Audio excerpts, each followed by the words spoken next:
Y ahora pues vamos a pasar a la segunda mesa, pero creo que todavía, bueno, el moderador aquí le tengo. Así que enseguida empiezo. Voy a ir comentando mientras se van colocando los micrófonos. Nos hemos asegurado de tenerlos en la mesa para que tuvieran que venir a la mesa y poder participar. Es una broma. Bueno, el año pasado, en este encuentro, se decidió empezar a tratar temas sectoriales y ver cómo la tecnología estaba afectando a esos sectores. Una de las mesas que se introdujo fue la de sanidad digital o e-salud o como se quiera llamar, ¿no? El moderador está aquí, que por cierto me gustó mucho. Muchas gracias. Pero no repites, mal asunto. Lo va a hacer mucho mejor él. No, pero lo harás muy bien como ponente. Iros sentando si queréis. Hizo una presentación de por qué este tema, y yo creo que las razones y las causas de por qué seguimos hablando de este tema y lo que seguiremos hablando es porque verdaderamente hay una serie de factores que están determinando que las tecnologías sean la solución para el sistema de salud, para su sostenibilidad, ya no hablo para su mejora, para su sostenibilidad. Me acuerdo muy bien que en aquella mesa, porque era el primer año que yo oía hablar así un poco con detalle de estos temas, me llamó muchísimo la atención. Y es cierto, porque realmente cada vez tenemos pues gente más mayor, enfermedades más crónicas. Recuerdo que hablasteis, que también me sorprendió, que había 4 enfermedades que se llevaban no sé cuánto, el 70. Yo me acuerdo y dije, madre mía, qué poco sabemos de estos temas, ¿no? Y bueno, pues realmente hay crónicos, hay personas mayores, hay confusión entre lo que es servicios sociales y sistema de salud, hay muchas cosas que hacen que al final la tecnología es lo que pueda hacer que la calidad del sistema asistencial se mantenga. Y por eso es tan importante, y porque además en Ametic tenemos la suerte de tener empresas que están trabajando, como GMV, cuya presidencia tiene, y como otras muchas que están trabajando y aportando soluciones excelentes. Y esta vez hemos traído como moderador, pues nada más y nada menos que al director general de Ordenación Profesional de la Salud, Rodrigo Gutiérrez, que también pues ha venido de Castilla-La Mancha, donde ha tenido puestos directivos. Yo fui directora general de Muface y entonces el perfil de médico y gestor a mí me parecía que no era nada fácil. Hay algunos médicos que quieren hacer gestión y algunos gestores que quieren ser o que creen que son médicos. Pero las dos cosas, hacerlas bien, no es nada fácil y yo creo que Rodrigo lo hace y es el que va a moderar esta mesa. Ha tenido muchos puestos directivos, es un gran especialista y sobre todo pues ahora tiene al frente una gran responsabilidad en el Ministerio, en el nuevo gobierno. Así que, ¿está todo el mundo? Sí, ¿no? Sí, pues adelante, estamos escuchando. Gracias. Pues muchas gracias, María Teresa. Muchísimas gracias a Ametic por la invitación. A mi amigo Carlos Rollo, que fue el causante de embarcarme en este asunto y, bueno, encantado, ¿no? Desde nuestra responsabilidad en el Gobierno, actualmente en el Gobierno nacional, la Dirección General de Ordenación Profesional, saben ustedes que es la encargada de resolver, digamos, los conflictos entre profesionales, entre distintos agentes del sector, conflictos de regulación profesional. Somos los encargados también de poner en marcha, de aunar y cohesionar, poner de acuerdo a las comunidades autónomas en la oferta pública para la formación sanitaria especializada, el examen MIR, conocido, que precisamente mañana tenemos la Comisión de Recursos Humanos del Sistema Nacional de Salud, donde todas las comunidades autónomas pues, se ponen de acuerdo en esa oferta de especialistas para los próximos años. Este es uno de los graves problemas que tenemos también, de los que destacaba María Teresa. En los próximos años se van a jubilar una cohorte muy importante de profesionales médicos que fueron quienes acabaron sus estudios de licenciatura, su grado, que sería ahora de medicina, en los primeros años 80 aproximadamente. Entonces, aproximadamente en los próximos 5 años, dentro de esa fuerza de trabajo de profesionales, pues casi unos 20 a 30.000 personas profesionales pueden jubilarse, ¿no? Dejarán de trabajar. De manera que el capital humano, que está muy envejecido, también es importante. Y en ese sentido también creemos que es posible que las tecnologías de la información y la comunicación, la transformación digital, por lo que quería decir Javier antes, o la digitalización de las organizaciones sanitarias, del sistema sanitario, público y privado, pues puede contribuir a mejorar de alguna manera también la escasez también de fuerza humana y de capital humano, en la medida de lo posible, porque también se necesita pues fuerza de capital humano y fuerza de las personas, ¿no?, en las organizaciones, para dirigirlas, para controlarlas, para organizar y dirigir la gestión. Hace unos años yo recuerdo que leía un libro que se llamaba precisamente Medicina Digital. Es la traducción de una obra norteamericana, Digital Medicine. La pueden encontrar en Internet, de Jeff Goldsmith, y hablaba de las implicaciones en la gestión sanitaria. Este libro, que tiene más de 15 años, como digo, 12, 15 años, pues ya avanzaba algunas cuestiones clave en lo que sería la importancia de la digitalización en las organizaciones sanitarias. Nos decía, dice, que en el futuro tendríamos un sistema sanitario que sería más seguro, más eficiente y de mayor calidad. Y eso sería solo posible mediante esa transformación digital que decía casi en el nombre, pero no va a llegar por sí solo. Se necesita también que los responsables sanitarios lideren ese proceso de transformación de una manera efectiva. Y hablaba de una serie de condiciones que siguen estando vigentes en alguna medida, ¿no? Hablaba de que se necesitaba liderazgo, se necesitaba rediseñar procesos asistenciales, la forma en que hacíamos las cosas en la clínica, en la asistencia directa. Se necesitaba tecnología, que es algo que estamos consiguiendo, hemos ido avanzando, y en los últimos 15, 20 años me parece que se ha producido una auténtica expansión y explosión de las tecnologías de la información y la comunicación aplicadas al ámbito sanitario, ¿no? Decía que se necesitaba implicación de los clínicos y de los profesionales, algo que a veces es complicado, posiblemente por el miedo al cambio, posiblemente por la edad también que comentábamos antes. Es difícil engancharse en ocasiones a las tecnologías de información y comunicación cuando se ha estado habituado a hacer las cosas de otra manera, sin tener esas herramientas.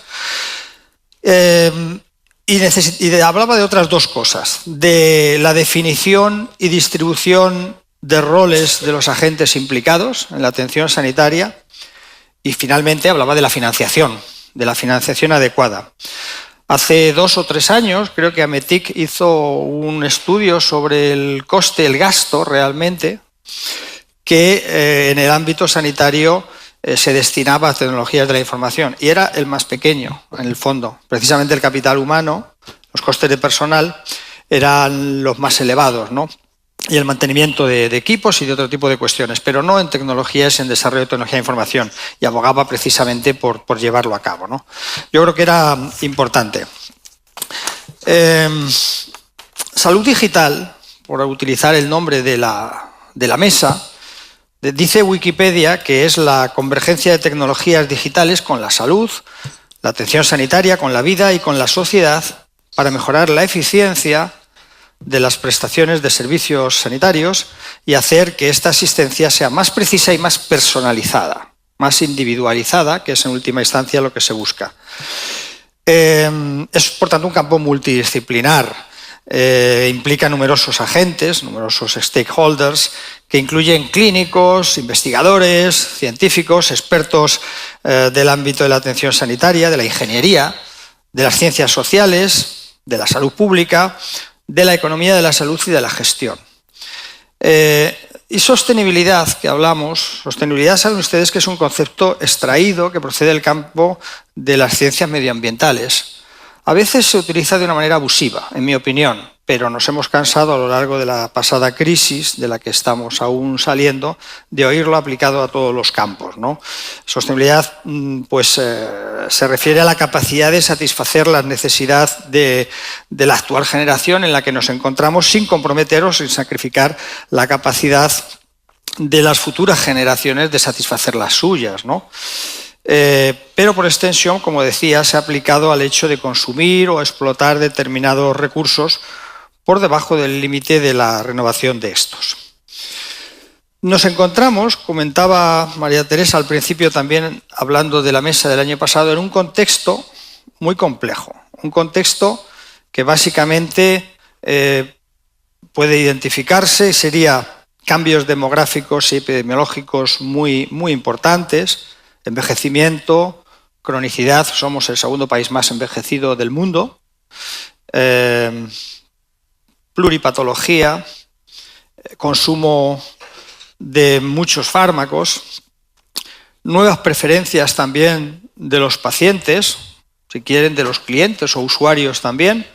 Han oído hablar ustedes del nuevo paciente, del paciente emergente, el paciente activo, el paciente empoderado, el paciente comprometido, el paciente experto. Es un paciente que tiene preferencias, que sabe buscar en Internet, que se orienta más o menos, porque a veces, bueno, Internet es un bosque también en cuanto a información, y a veces hay que saber orientar también y buscar la fiabilidad de la información que aparece en Internet, sobre todo cuando habla de datos clínicos o de características de los procesos asistenciales o de salud, ¿no?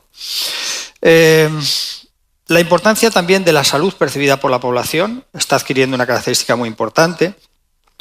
El panorama, el desarrollo que nos exponían antes también de las tecnologías de la información y la comunicación, el acortamiento del ciclo de vida de los productos tecnológicos, la capacidad de renovación, el crecimiento del gasto sanitario por encima del PIB, que la crisis ha acentuado y ha puesto más de manifiesto si cabe, y en el ámbito estrictamente sanitario la irrupción también de tratamientos biotecnológicos y de terapias avanzadas, que van a condicionar también en este sentido el gasto sanitario.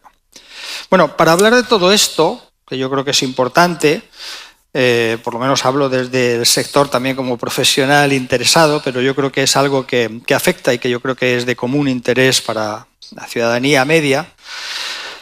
Hay una serie de desafíos y barreras al desarrollo y a esa transformación digital en salud. Para comentarlo también y para ver cuál es la situación actual, pues contamos en este caso con 3 personas de conocimiento acreditado en la mesa. En primer lugar, está con nosotros, por orden de intervención, Minh Tan. Minh Tan tiene más de 20 años de experiencia en la gestión y en la provisión de servicios y el desarrollo de modelos, de nuevos modelos operativos en entornos cambiantes y complejos, ¿no? Trabaja desde el año 2009 en el National Health Service e inicialmente llevó servicios de apoyo en West Midlands y fue directora de gestión para la atención sanitaria y posteriormente directora de gestión en South Yorkshire. Actualmente, Minh es la directora de análisis de datos y de Intelligence Service para el National Health Service de England y es responsable de la provisión de programas a nivel nacional para apoyar la puesta en marcha de programas de atención integrada. Antes de trabajar para el National Service, Minh también estuvo en Accenture, trabajó como responsable de estrategia y trabajó en Europa, en Estados Unidos y en el sudeste asiático también. Ella tiene un grado en farmacia también y un MBA en la Universidad de Warwick. Posteriormente intervendrá Juan Fernández. Juan Fernández es responsable de negocio en Cerner, en España.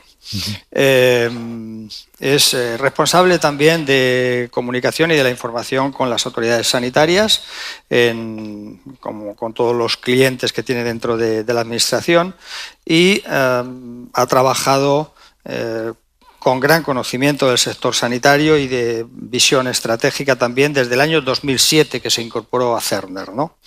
Es responsable también de la rama iberoamericana y desde el 2015 y él es ingeniero de telecomunicaciones de formación inicial y tiene varios diplomas y máster también en gestión de tecnologías de la información por la UOC, de la Universidad Abierta de Cataluña, y también tiene un MBA por el Instituto de Empresa, ¿no?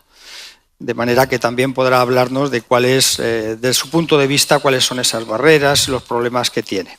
Y finalmente, pues una propuesta importante nos hará Carlos Royo, finalmente, en su intervención, que es director de estrategia de eSolutions en GMV, ¿no?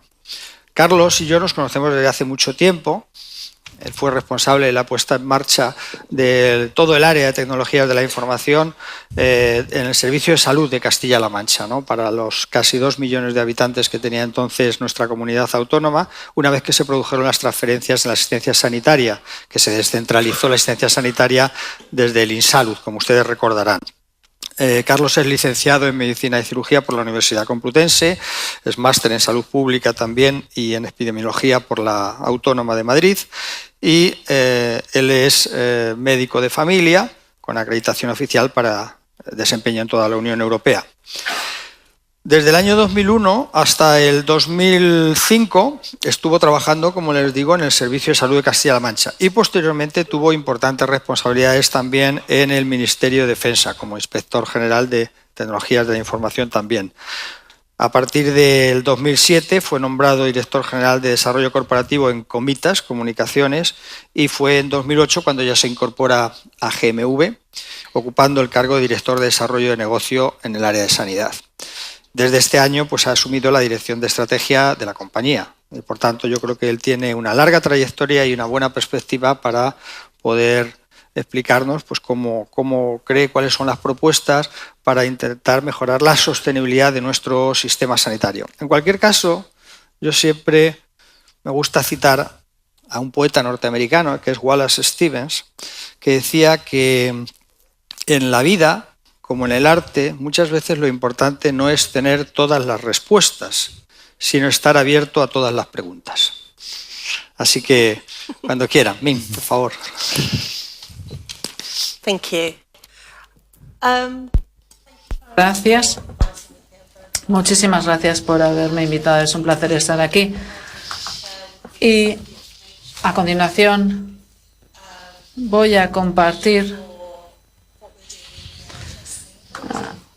información sobre lo que nosotros hacemos en el sistema sanitario británico. Nosotros pretendemos ver cuál es la gestión sanitaria de la población y lo que hacemos es analizar las necesidades locales, así como las necesidades nacionales y, por supuesto, los países tendrán diferentes enfoques. Nosotros lo que pretendemos es mejorar la salud física, psíquica y el bienestar de los individuos. Y en algo en los que nos centramos es reducir la desigualdad sanitaria del servicio sanitario. Porque probablemente siga habiendo una importante parte de la población que no tiene acceso al sistema, bien porque no confían en el sistema, bien porque no tienen médico de cabecera o bien porque no pueden permitírselo. Así que pretendemos llegar a todas estas personas que no tienen ese acceso tan fácil y velar por la salud de la población. Así que este programa de salud de la población pretende ver cuando estas personas están enfermas, cuando tienen alguna enfermedad, pero también abordamos la prevención, es decir, que intentamos abordar estas dos vertientes teniendo en cuenta, por supuesto, el envejecimiento de la población, que también necesitará una asistencia médica, pero también social. ¿Por qué esta información es tan importante? Intentamos utilizar los datos de una manera estratégica para asignar nuestros recursos que son limitados. ¿Cómo podemos utilizar nuestros recursos de la mejor manera? Sabemos que estamos gastando suficientes fondos en un área o quizás estamos gastando demasiado dinero en la hospitalización y no tanto en la prevención. Así que esto nos permitirá identificar a través de algoritmos y estadísticas avanzadas para poder diseñar y abordar diferentes cohortes específicos para realmente ver cuáles son estas personas que tienen riesgo de diabetes, por ejemplo.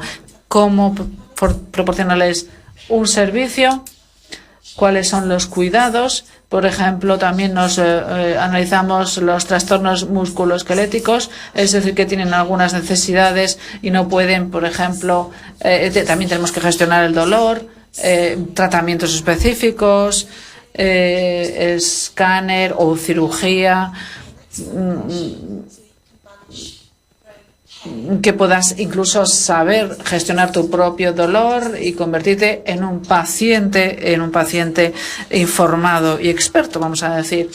Así que lo que intentamos hacer, en primer lugar, es fijarnos en las necesidades de la población de asistencia y de cuidados, y también intentamos utilizar los datos para detectar las prioridades, utilizar, por ejemplo, más recursos en una actividad dada e intentar utilizar técnicas de modelización para ver si la expansión o crecimiento de una patología puede ser atajada, cómo se utilizan o cómo se desplazan, por ejemplo, los servicios agudos y hacer que estén más presentes en la comunidad o más cercana a los individuos.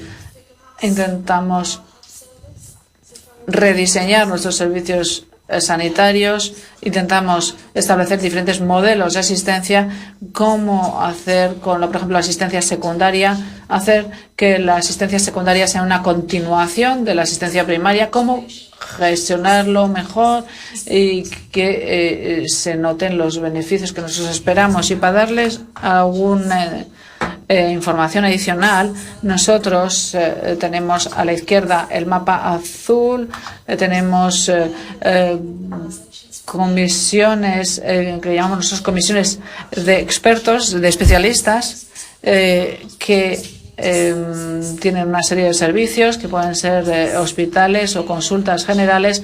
Son organizaciones de médicos, y lo que intentamos hacer es, contamos con 44 de estos comités apoyados por las regiones. Con estas 44 comisiones tenemos unos sistemas de cuidados intensivos e intentamos tener en cuenta todos los servicios de atención sanitaria de las zonas e intentamos explorar los diferentes modelos de cuidado, es decir, diferentes prácticas que van a funcionar como servicios federados, o podemos también tener el servicio de asistencia primaria, secundaria, o podemos tener también los cuidados sociales para tener un centro más adaptado. Lo más interesante de todo esto, yo llevo 10 años en el NHS, y es la primera vez que decimos, haced lo correcto para la población, no vamos a deciros cómo hacerlo. Las personas se tienen que reunir, el factor humano es muy importante, es decir, que las personas tienen que querer trabajar juntas para un mejor servicio a la población. Y nosotros estamos fijándonos en diferentes capas de herramientas, es decir, cómo podemos cambiar los datos, porque muchísimos de estos datos del sistema sanitario están muy poco articulados, estructurados, muchos están en papel. Cómo hacer que los datos sean más estructurados para que podamos mejorar la información, que haya una información en tiempo real, la clasificación de estos datos, la calidad de estos datos, cómo prever la interacción entre los datos y la automatización, es decir, que nosotros queremos también experimentar con la inteligencia artificial. Para que esto se produzca, tenemos que hacer que estos datos se encajen, que tenemos que centrarnos en que la calidad de los datos es la adecuada. Y cuando vemos estos datos que proceden de los servicios, también estamos fijándonos en la información de los pacientes. Quizás la población también quiera puntuar a su médico de cabecera cuál ha sido la experiencia, es decir, que quizás ellos también, los pacientes, quieren añadir este tipo de información. También tenemos aplicaciones Por ejemplo, pueden tener sus datos clínicos, por ejemplo, la presión sanguínea, la tensión, pueden tener esto en pequeñas aplicaciones fáciles de utilizar y que sea un enfoque lo más completo posible. Por supuesto, también tenemos que tener en cuenta el almacenamiento de los datos. Los servicios están pasando de un almacenamiento también en la nube, parcialmente, para poder utilizar mejor estos datos, para que estos datos también sean más seguros y que podamos tener acceso a estos datos. También tenemos algunos productos analíticos, programas de mejora del análisis de los datos. Así es como estamos viendo la cadena de valores, cómo van encajando todas estas piezas del puzzle, porque es muy fácil, por ejemplo, analizar un componente de la cadena, pero no podemos sacar todas las ventajas porque deberíamos tener todo en cuenta. En cuanto a la gestión de datos, uno de los programas que estamos llevando a cabo es tener un cuadro con todos los datos disponibles e intentando crear productos analíticos. Es decir, por un lado tenemos un cuadro de mandos, como un tablón de mandos en el que tenemos el rendimiento. Vamos a ver utilizar los mismos metadatos, la misma calidad de datos y las mismas definiciones en torno a estas métricas para que podamos efectuar un benchmarking de un país a otro de manera muy fácil. Por eso tenemos que ver cómo se lleva a cabo la adquisición de datos. Tenemos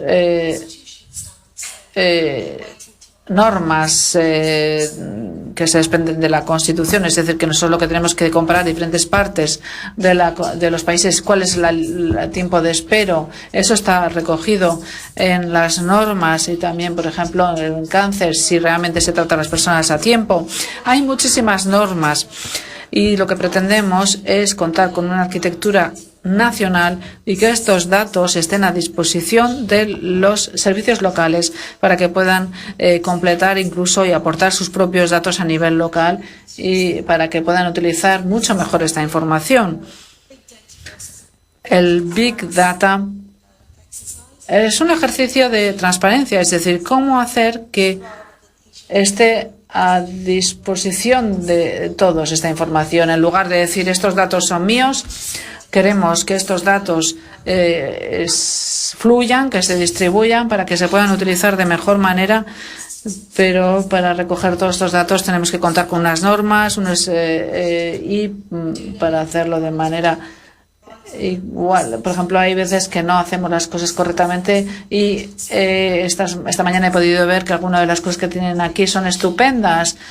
Nosotros, por ejemplo, la digitalización, estamos muy lejos de lo que se está haciendo aquí. En el Reino Unido estamos intentando testear en cada instancia para ver si luego podemos aplicarlo a todo el servicio. Muchísimas gracias. Esto era todo. A continuación, Juan. Bueno, pues, thank you very much, Min. A mí me toca un poco volver a la realidad española, ¿no? Después de este viaje al Reino Unido, volver a la realidad española. No sé si tenía... sí. Y a mí me gustaría hacer fundamentalmente 3 reflexiones. La primera, y el otro día según estaba preparando esta intervención, me encontré con este icono y me pareció muy interesante, ¿no? La primera reflexión que quería hacer es, cuando hablamos de digitalización y hablamos de transformación digital, pues realmente no estamos hablando de lo mismo. Y aplicándolo al ámbito sanitario, en España tenemos muy buenas experiencias de digitalización. En los últimos años se ha invertido mucho dinero, mucho esfuerzo, mucho trabajo en todo lo que es implantación de historia clínica electrónica, tanto en atención primaria, en atención hospitalaria. También en los últimos años ha habido iniciativas de interoperabilidad por comunicar, digamos, esas historias clínicas electrónicas entre sí. Y este año, por ejemplo, hemos visto mucho impulso con todo el tema de la receta y del poder, digamos, que la receta viaje con el paciente, ¿no? A través de todo el territorio nacional. Y en ese sentido es un ejemplo de digitalización bestial. Ming estaba esta mañana en el Hospital Universitario Central de Asturias y se ha quedado asombrada, ¿no?, del grado de digitalización que hay en ese sentido. Hemos hecho los deberes con digitalización, pero realmente podemos hablar de transformación digital. ¿Hasta qué punto el sistema sanitario ha cambiado o ha evolucionado gracias al uso de las nuevas tecnologías? ¿Qué estamos haciendo diferente? ¿Qué valor está aportando las nuevas tecnologías? Y sobre todo, yo creo que lo más importante, porque no debemos mirar atrás, siempre debemos mirar hacia adelante, es bueno, ¿cuál es la oportunidad de mejora? ¿Qué es lo que podemos hacer, ¿no? Yo creo que el ejemplo que nos ha traído hoy Ming es un gran ejemplo sobre el potencial de la transformación digital, y es cómo en el NHS están cogiendo toda esa información y todos esos datos que bueno, no estarían disponibles si no fuera por la digitalización, con lo cual la digitalización es una base imprescindible y necesaria, pero cómo están cogiendo esos datos y los están poniendo a disposición del sistema. Y los están utilizando para hacerse preguntas de cómo debemos evolucionar, cómo debemos cambiar, qué debemos hacer diferente, ¿no? Y en ese sentido, yo creo que ese es el reto que tiene la transformación digital. El gran potencial y el reto que tenemos por delante es repensar el Sistema Nacional de Salud. Es repensar cómo debemos hacer gestión de manera diferente gracias al uso de las nuevas tecnologías, con el potencial que nos ofrecen. Cómo podemos gestionar de manera diferente. Cómo los profesionales pueden prestar asistencia sanitaria de manera diferente y cómo la relación del paciente con el sistema también puede ser diferente. Entonces, esta sería mi primera reflexión, ¿no? Digitalización y transformación digital. Digitalización, hemos hecho los deberes, tenemos que avanzar en la transformación digital y verlo todo de una manera completamente diferente. Ahora bien, en el momento que también estamos hablando de transformación digital, yo creo que hay una parte muy importante por la que debemos velar. Y debemos velar porque la transformación digital ofrezca resultados y aporte valor al Sistema Nacional de Salud. ¿Y por qué es esto tan importante? Porque bueno, estamos hablando de transformación, y al hablar de transformación estamos hablando de un proceso de cambio en el que evidentemente esperas resultados, y resultados positivos. Y además porque esos resultados son los que a la vez retroalimentan esa propia transformación. ¿Qué resultados podemos esperar o debemos esperar de las nuevas tecnologías en el ámbito sanitario? ¿Qué es lo que nos deben aportar las nuevas tecnologías? En ese sentido, a mí me gustaría hablar de 4 dimensiones que son las que propone el Instituto para la Mejora de la Sanidad, ¿no? Las cuatro dimensiones en las que las tecnologías de la información deberían estar aportando valor, pues son, evidentemente, deben ayudar a mejorar los resultados de salud. Deben ayudar a mejorar la experiencia de los profesionales clínicos, cómo ellos prestan la asistencia, además en un entorno que es cada vez, digamos, más estresante, ¿no? Estresante por la cantidad de conocimiento que hay, por la presión asistencial, por todo. Que mejore también la experiencia de los pacientes, porque antes hablabas de muchas denominaciones, Rodrigo, para el paciente, ¿no? Y yo creo que también vamos a llegar a una que será el paciente impaciente, porque es un paciente que cada vez tiene acceso a más información, que cada vez está más informado, tiene más conocimiento y mucho más exigente, ¿no? Y por otro lado, dentro de esos retos, digamos, de sostenibilidad de los que hablamos, evidentemente las tecnologías de la información nos deben ayudar a que los procesos pues sean más eficientes, más fluidos, etc. Pero no los mismos procesos, tenemos que ver también cómo cambiar esos procesos, cómo transformarlos. Esto, al final, es... bueno, cuando estamos hablando de resultados, pues bueno, y por un poco ilustrarlo un poco más, a mí me gustaría poner algunos ejemplos de organizaciones sanitarias en nuestro país que están consiguiendo ya, digamos, medir y mostrar esos resultados que puede aportar las tecnologías de la información. Y que en estos casos son, sobre todo, resultados a un nivel, digamos, de organización o a un nivel de centro sanitario. Pero debemos ver también la necesidad de que estos resultados se muestren en 3 diferentes dimensiones. Esto sería un poco el marco meso, por decirlo de alguna manera, también en el marco micro, a un nivel departamental, y en el marco macro, más a nivel poblacional, ¿no? Y aquí, una vez más, volver al ejemplo del NHS, donde toda, digamos, esta información y todos estos datos se están poniendo a disposición para analizar poblaciones enteras, ¿no? Y así poder definir a nivel de gestión, dirección, etc.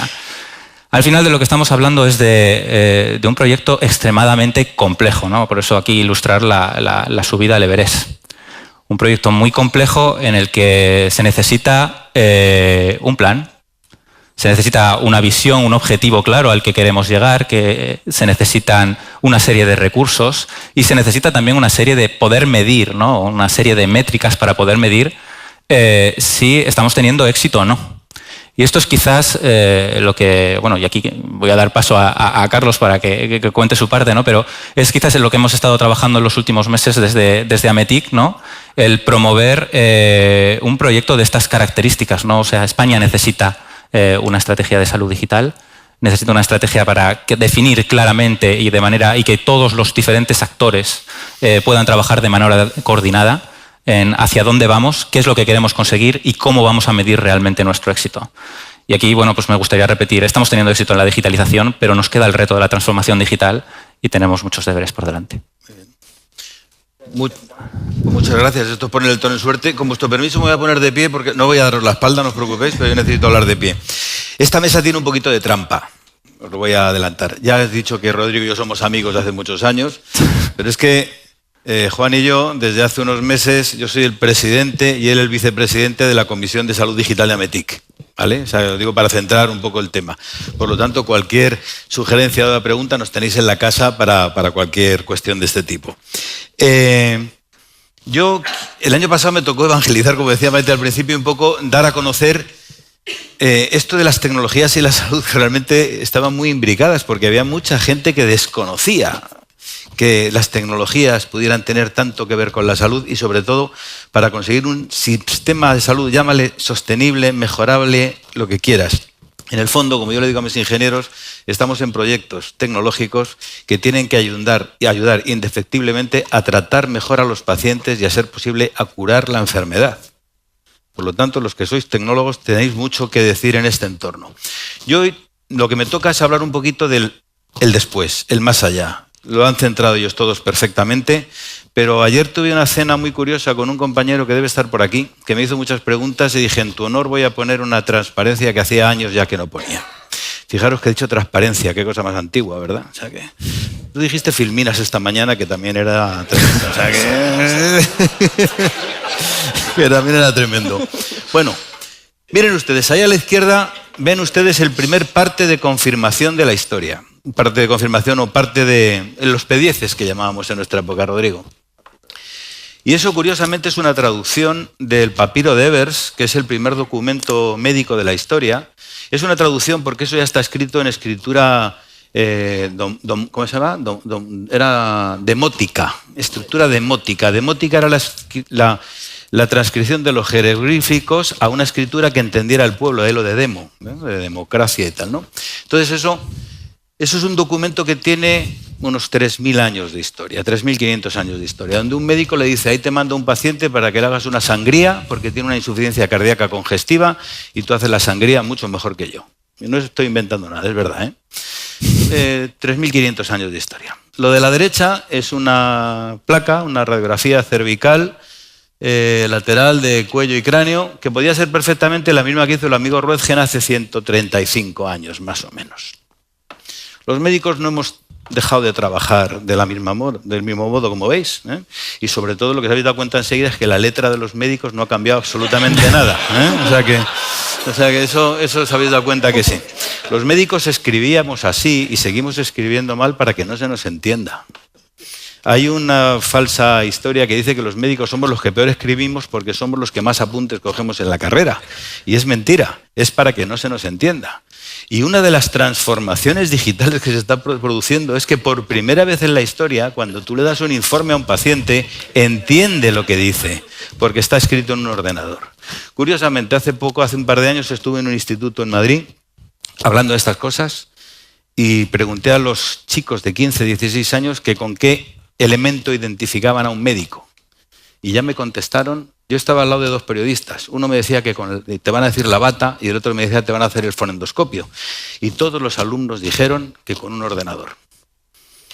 Los niños o adolescentes cuando van a la consulta del médico les llama la atención que todos los médicos tienen un ordenador. Los primeros que pusimos un ordenador a todos los médicos rurales de España fuimos tú y yo. Acuérdate. Hace tan solo y tanto ya como 16, 17 años. Y parece que es toda una vida. Bien, esta frase me encanta. Nunca pienso en el futuro porque llega demasiado pronto. ¿Vale? Cuando nosotros informatizamos los pueblecitos, los 919 municipios de Castilla-La Mancha, hace 15 años, si yo, cuando les convencí a los médicos que el ordenador lo tenían que utilizar para trabajar, les hubiera dicho, por ejemplo, que en su teléfono móvil, que no existían prácticamente, iban a saber cuál era la ruta más rápida para llegar a casa y si había atasco o no, me hubieran dicho que estoy loco. Hace solamente 15, 16 años. Muchas de las cosas que yo les voy a decir van a pensar ustedes que yo estoy loco. Y van a llegar, seguro que van a llegar. Y tenemos que ponernos las pilas para que así sea. Porque de hecho, hasta hace poco, a los que nos gustaba la música y nos gustaba el cine, teníamos que tener esos dispositivos. No es tan antiguo, ¿eh? Luego vino un señor y dijo que todo eso cabía ahí. Pero fíjese, lo dijo en el 2010, hace ya, en el 2010, el iPad 2010. Y ya iPads empieza a haber pocos, curiosamente. Los retos estaban claros. Como no quiero repetirme, y se ha dicho muchas de las cosas... Vamos a ver, voy a ser muy rápido. Todo lo que se ha dicho durante ayer y hoy, todo aplica a lo que vamos a hablar hoy en el mundo de la salud. Absolutamente todo. Lo del talento, lo de las nuevas tecnologías, absolutamente todo. Pero de una forma mucho más potente de la que ustedes se imaginan. Entre otras cosas, cuando el amigo Salas ha contado su estudio anterior, me hubiera encantado que hubiera preguntado a empresas de salud. ¿Saben ustedes que la salud se lleva el 40% del gasto de una comunidad autónoma? El 40% del gasto. Cuando Maite decía que yo dije el año pasado que el 70% del gasto sanitario se lo llevaban 4 enfermedades crónicas, estamos hablando del 70% del 40% de todo el gasto de una comunidad autónoma. ¿Vale? O sea que estamos hablando de cosas muy, muy relevantes. Y encima tenemos unos retos. Ya lo ha dicho Rodrigo y no voy a insistir. Somos el segundo país más viejo del mundo. No tenemos niños. Yo el año pasado, y este amigo con el que hablaba anoche, me dijo, me dejaste impresionado cuando yo el año pasado, aquí estás, que no te veía, anuncié, les dije a los miembros que estaban aquí, les voy a dar una noticia científica, que no sé si es buena o mala, pero es científica. Hoy ha nacido el primer santanderino que va a vivir 140 años. Al poquito tiempo, María, la directora del CNI, escribió un libro diciendo cómo llegar joven a los 140 años, o sea que yo me quedé corto, ¿vale? La pirámide poblacional es esa. Hoy, en España, hay más personas mayores de 65 años que menores de 16. Hoy. Y dentro de 8 años, el 33% de la población española va a tener más de 65 años, ¿vale? Menos mal que cada vez parecemos más jóvenes. Yo cumplo dentro de unos días 61. Como dicen mis hijos, voy a pasar de ser un padre versión 6.0 a 6.1. Pero yo cumplo 61. Por lo tanto, eso es así. Y los retos van asociados a, obviamente es una buena noticia, vamos a ser mayores, pero vamos a ser más enfermos crónicos. Por lo tanto, ese 70% que yo hablaba el año pasado, pues dentro de 5 años a lo mejor es el 90%.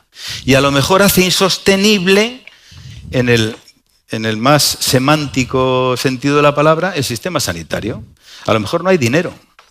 El sistema sanitario no es gratis, es gratuito para los españoles, pero lo pagamos vía impuestos. Y alguien tendrá que decir si usted quiere mantener el sistema sanitario como lo conocemos, o hay que pagar más impuestos o hay que sacarlos de otra cosa. O las prestaciones no pueden ser las mismas. Y por eso me quiero referir al sistema, a la sostenibilidad desde el punto de vista. Esos son los retos. Y encima tenemos, y lo habéis visto desde ayer, unas nuevas tendencias tecnológicas que están ahí, y no voy a insistir, las tendencias de movilidad, todo el mundo hablamos de eso. De hecho, ya hace unos años hablábamos de e-health, los modernos hablábamos de e-health, luego ya se hablaba de m-health, de salud en movilidad. Ya nadie entiende una aplicación sanitaria que no sea móvil, o que no puedas acceder desde tu casa, desde un móvil o desde la calle, ¿de acuerdo? Voy a ser rapidísimo con eso. El IoT en salud es importantísimo. Si hubierais preguntado a las empresas del sector salud el tema de IoT, ahí sí que todo el mundo lo tenemos claro, porque los wearables estos que llevamos todos, que te dicen cuánto has caminado, qué frecuencia cardíaca tiene y tal, eso es fundamental. Y va muy unido a la segunda parte, que es el proceso de toda esa información para evitar la infoxicación, que alguien ha citado esa palabra esta mañana.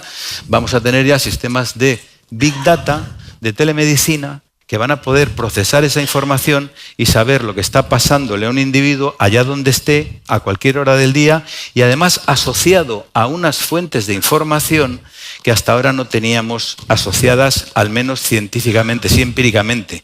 Me van a entender fácilmente. Cuando yo era médico rural en Guadalajara y salía a hacer guardia nocturna, me daban un aviso de Yélamos de Arriba, un pueblecito de 80 habitantes donde había que ir porque la gente se pone enferma.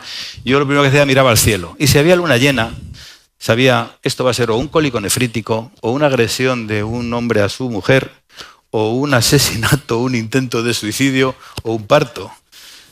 Porque cuando había luna llena, esas cosas pasan.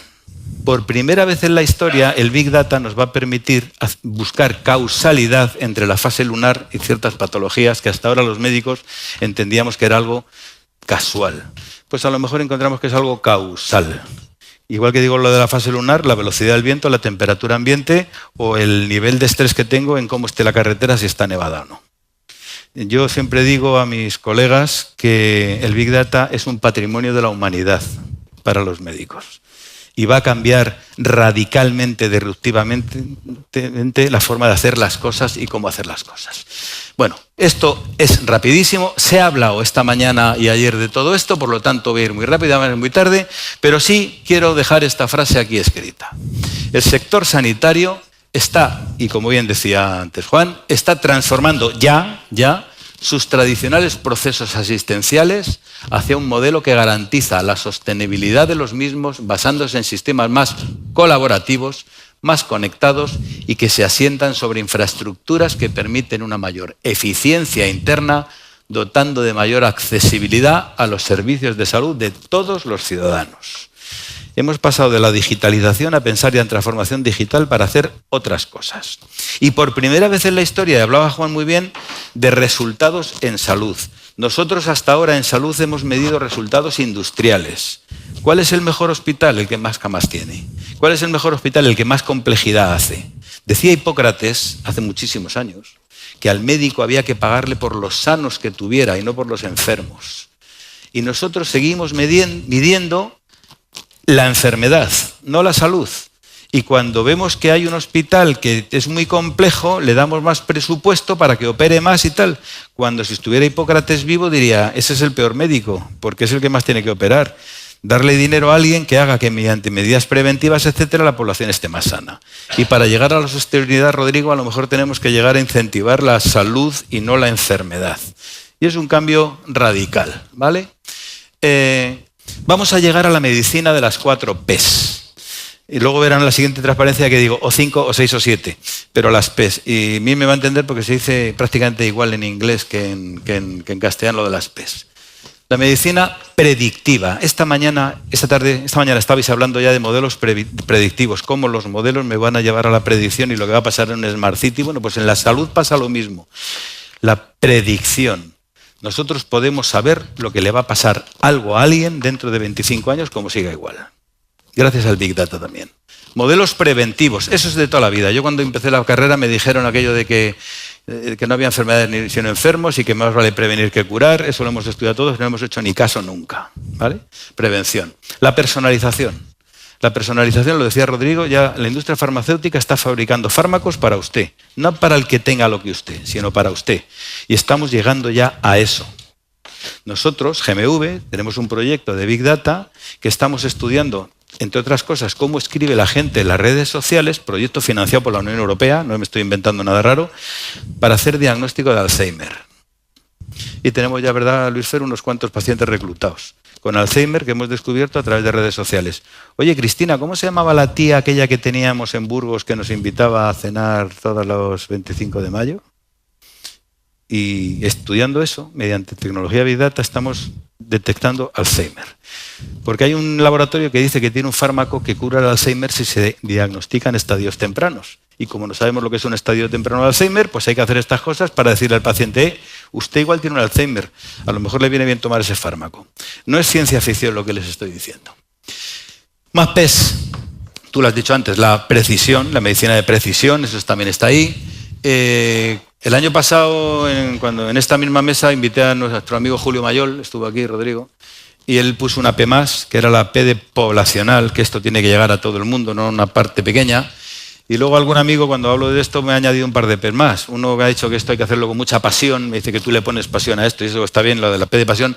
Y alguno más pragmático me dice, pero con mucha paciencia, Carlos. O sea, despacito, ¿vale? Bien.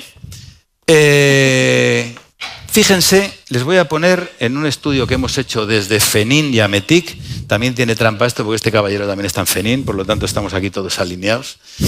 De cuáles eran las tecnologías emergentes en el mundo de la salud.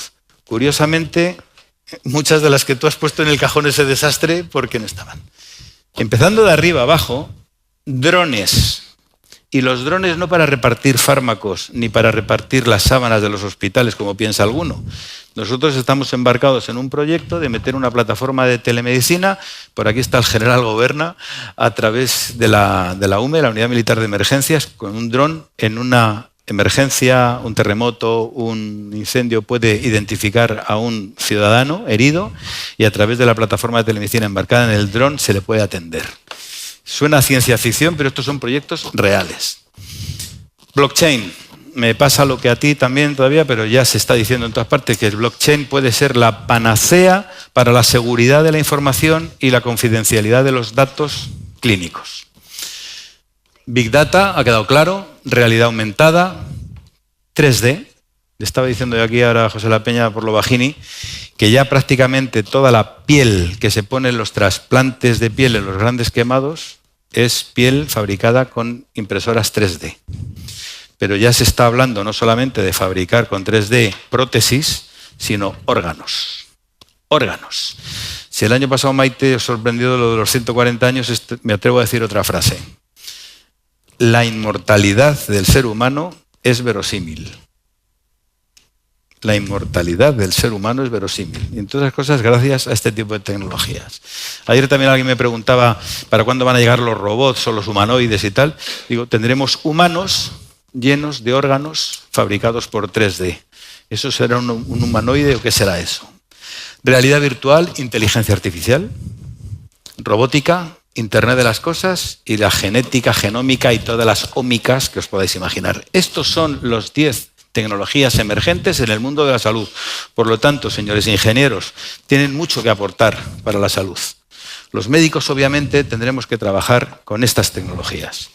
Yo voy a disentir, esta mañana alguien hablaba, y Maite lo ha recalcado, lo de las titulaciones híbridas. A mí no me gusta nada.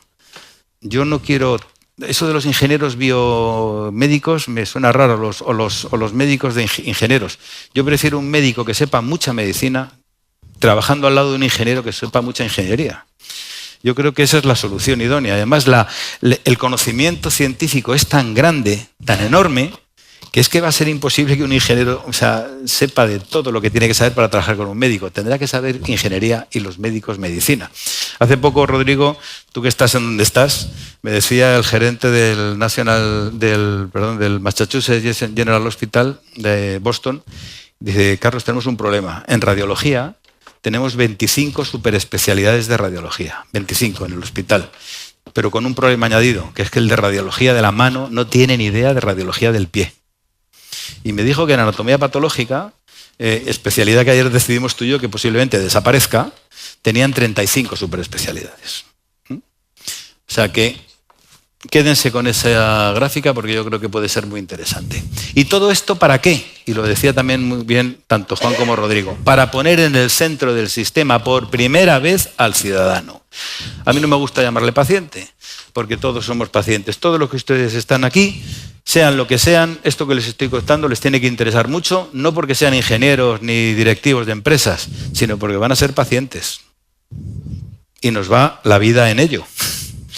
Y esto es lo más importante que tenemos.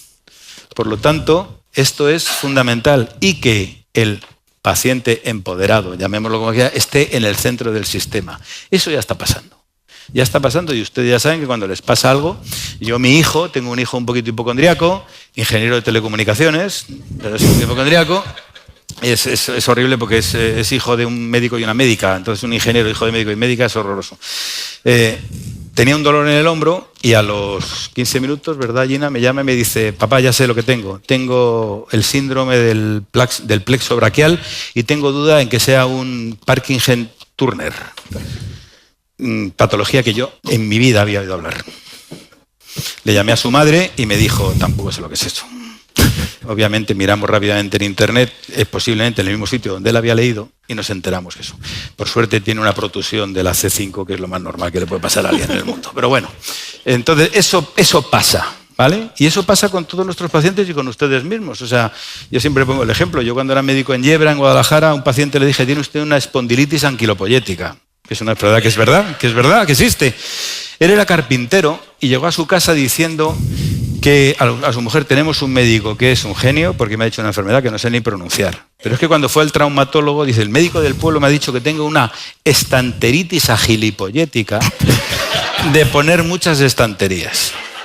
Hoy en día a un paciente le dices que tiene una espondilitis anquilopoyética y en un mes sabe más de espondilitis que tú.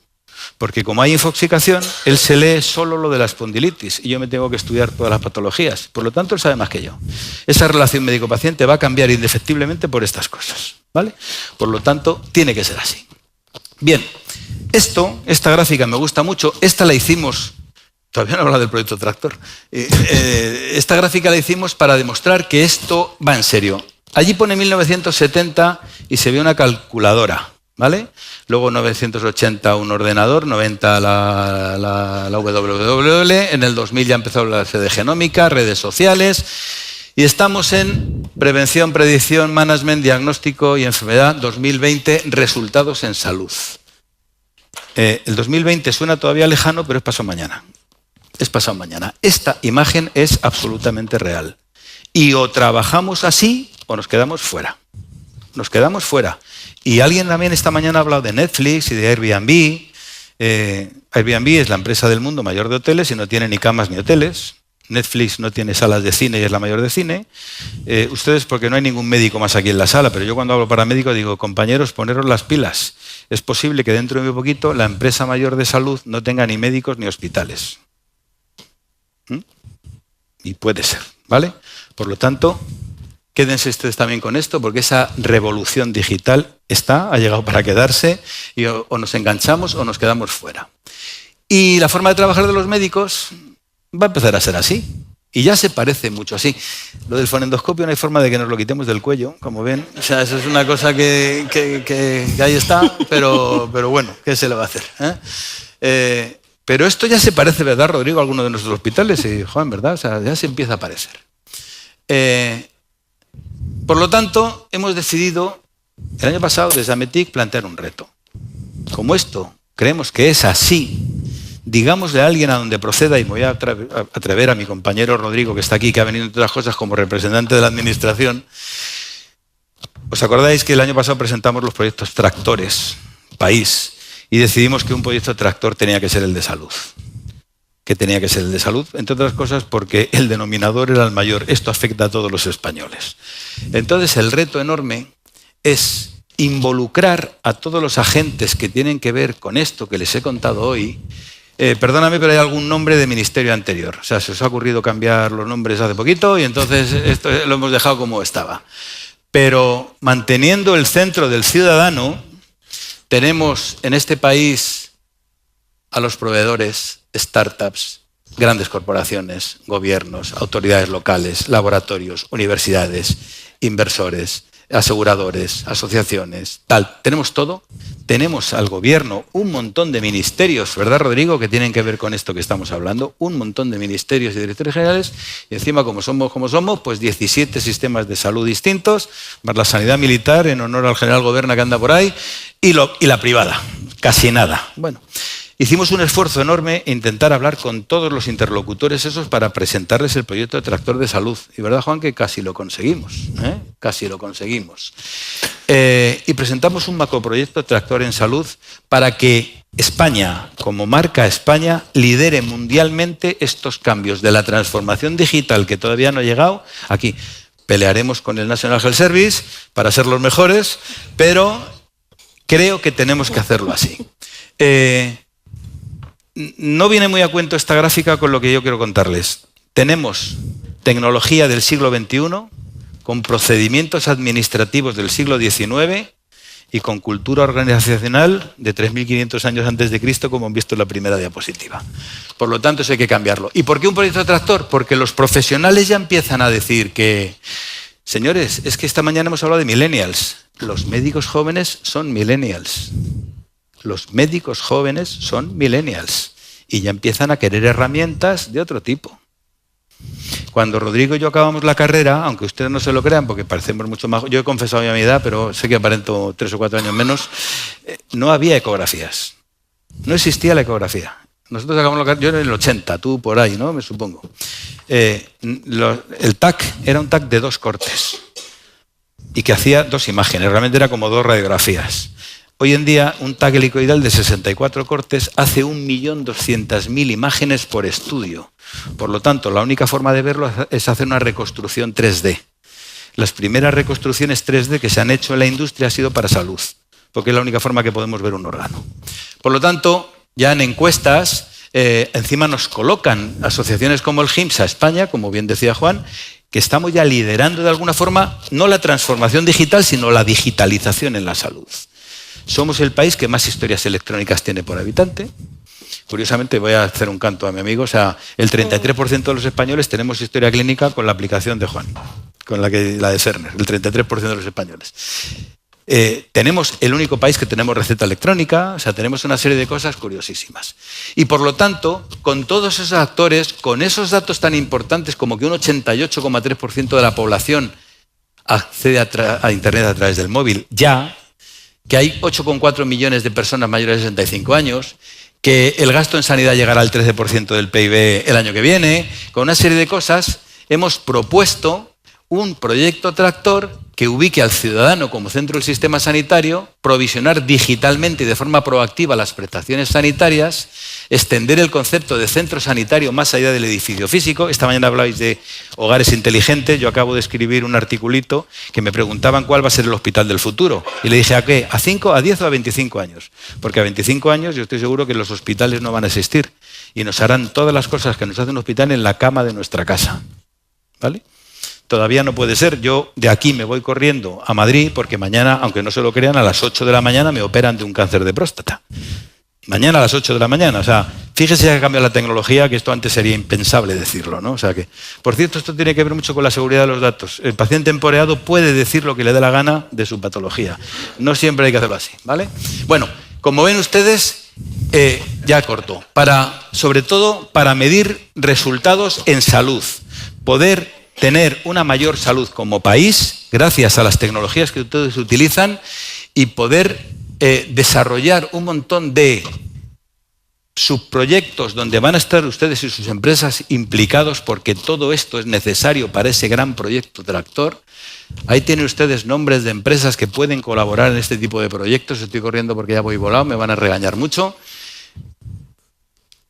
Y déjenme que hemos hablado de estas cosas y todo el mundo parece que está de acuerdo con nosotros, pues con la industria, con la COE, con FENIN, con Farmaindustria, con AMETIC, con la SEIS, con IDIS, con las asociaciones de alimentación, de veterinaria, con el Ministerio de Salud, con las consejerías de Sanidad, con el Ministerio de Tecnologías, etcétera, etcétera, con profesionales sanitarios, sociedades científicas y obviamente con asociaciones de pacientes. Todos estos entornos ya conocen lo que sería un macroproyecto tractor en salud en base a la digitalización y a la transformación digital, y creo que esperan de nosotros que lo llevemos a cabo.